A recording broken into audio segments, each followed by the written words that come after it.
Bonjour et bienvenue dans cette vidéo. Je vais vous présenter l'actualité du Barça aujourd'hui, en ce lundi 13 mars 2023. Si vous êtes nouveau sur la chaîne, ici je parle généralement de l'actualité du Barça. Donc n'hésite pas à t'abonner, et appuyer sur le bouton j'aime pour me soutenir. Merci, et commençons.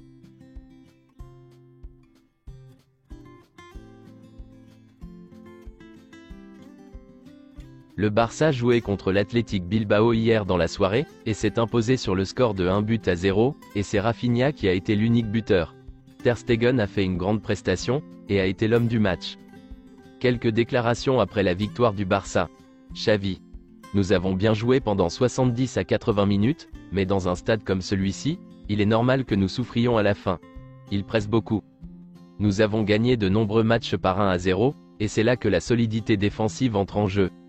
Nous avons beaucoup de choses à améliorer, dans l'aspect offensif du jeu. C'est une victoire en or pour nous, 3 points en or. Nous avons eu 2 ou 3 occasions de marquer un autre but. Je me souviens d'un but d'Ansu Fati. Nous devons être capables de trouver l'homme libre. Aujourd'hui, c'était Gavi qui venait de la gauche. Le potentiel d'Alejandro Balde est immense, pour construire une longue carrière ici au Barça. C'est la plus grande surprise et la plus grande révélation de cette saison. Il a atteint un très haut niveau, et il est en train de mûrir encore plus. De Jong joue à un niveau spectaculaire. C'est l'un des meilleurs milieux de terrain du monde actuellement.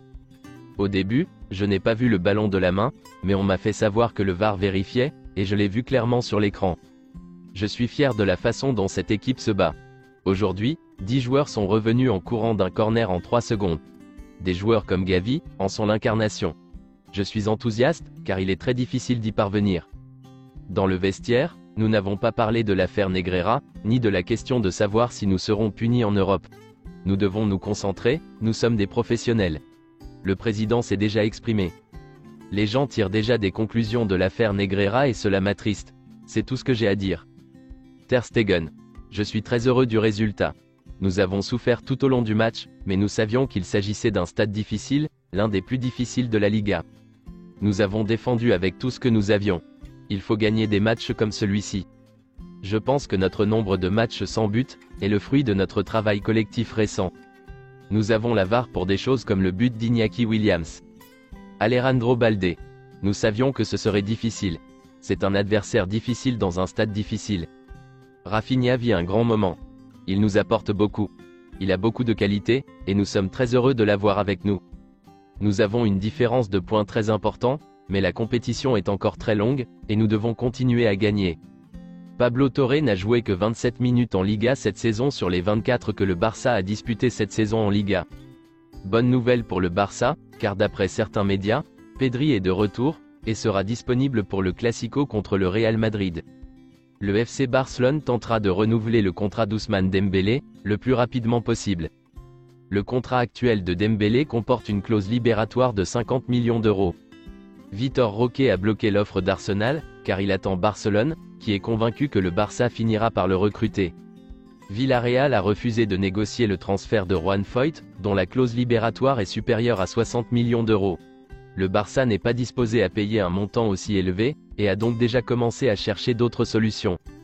Barcelone et le Real Madrid pourraient rompre leurs bonnes relations, après le communiqué officiel qu'a fait le Real Madrid, sur l'affaire Negreira, où le Real Madrid annonce qu'il comparaîtra, dans le cadre de l'affaire Negreira. Le Barça est surpris et déçu. Les équipes juridiques et médiatiques du Barça sont en train de finaliser les dernières étapes, pour que Joan Laporta puisse s'adresser aux médias et expliquer l'affaire Negreira. Cela devrait être fait dans les 2 prochaines semaines. Une déclaration de Joan Laporta, pour les fans. Les fans de Barcelone, calmez-vous. Nous sommes innocents. Nous sommes victimes d'une horrible campagne contre nous, dans laquelle tout le monde est impliqué. Mais nous ne sommes pas surpris, nous prouverons notre innocence, et beaucoup devront rectifier. C'est tout pour aujourd'hui, et merci d'avoir suivi la vidéo. Mettez un j'aime si la vidéo vous a plu, et n'hésitez pas à vous abonner, pour ne pas manquer les prochaines vidéos. Merci et à bientôt.